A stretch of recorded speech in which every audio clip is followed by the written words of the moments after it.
So I want to start out today by telling you a little story.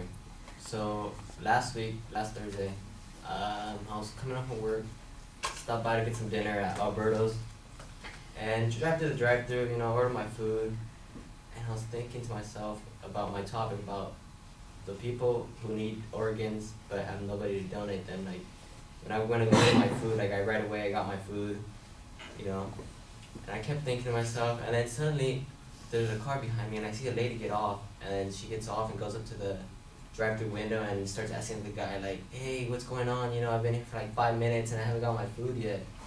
I was like, what? I was like tripping out. I was like, she's crying over her food when people out there, like, their lives are at risk and they don't have, they need an organ to stay alive.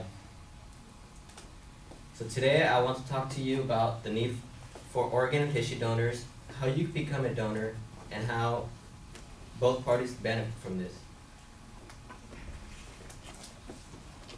So there's a need for organs like hearts, livers, lungs, kidneys, etc.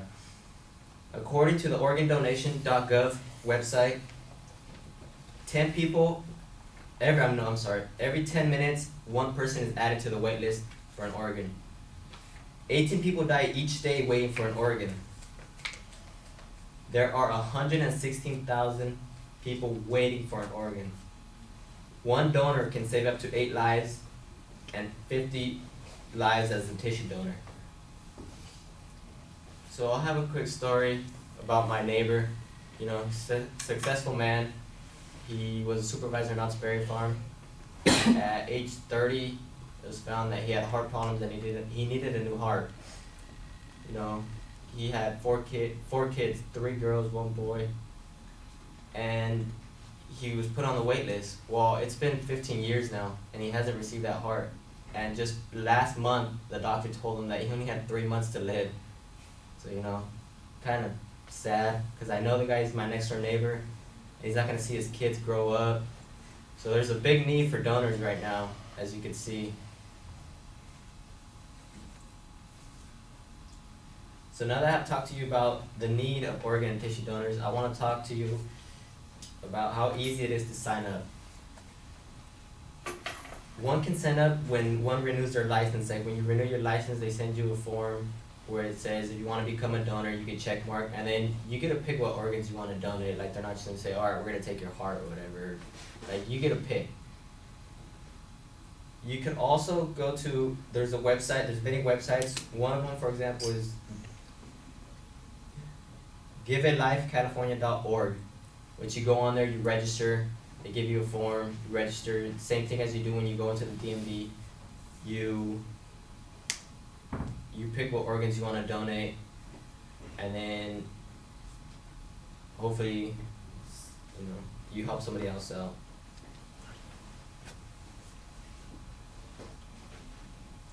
Now that I have talked to you about how easy it is, like it's not that difficult of a process. Like we all sometime are gonna need to renew our license, or we're always on our phone on the internet.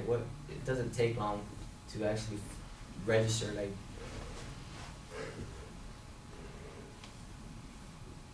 so next, I want to talk to you about how both parties benefit. Like it's not good that the other guy dies, but you're kind of saving a life. Like you're keeping somebody else alive, so you're kind of like looked at as a hero. Another story I have is my brother. He was born with an abnormal cornea, and he was losing his vision. So the doctor said he needed a new cornea, so they put him on the wait list. And luckily, there was a man who was 30 years old. He died, so they gave that to my brother. They gave the cornea to my brother. They did surgery on him, and now he could see. He keeps working. He's working. He's fine. He keeps going on with his life, and it's like that's a benefit for my family because my brother could have lost his vision. It's important for me. Like it's my brother, so I'm glad that happened to us, and I'm glad that person became a donor, because if it wouldn't, then my brother would have been waiting for a long time till a donor actually appeared.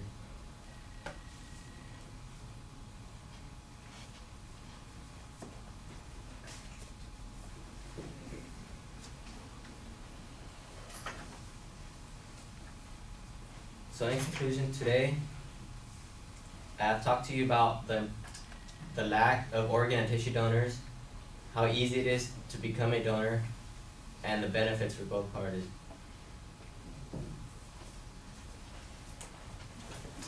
Just imagine if one of your family members needed an organ.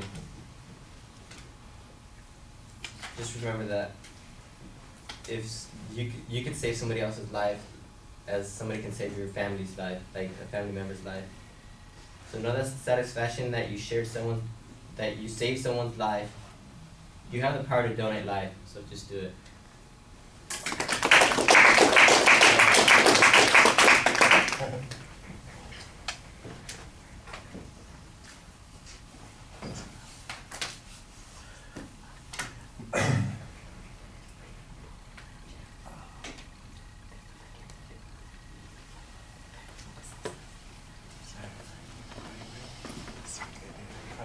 Zach, what did you think? Like the intro. I think could have done without a few of the pauses, but you know I was the exact opposite. I rushed mine, so can't really say much. Maybe a few more details in there. I like your prime examples you had of your neighbor and then your brother. Kind of had the emotional factor in there.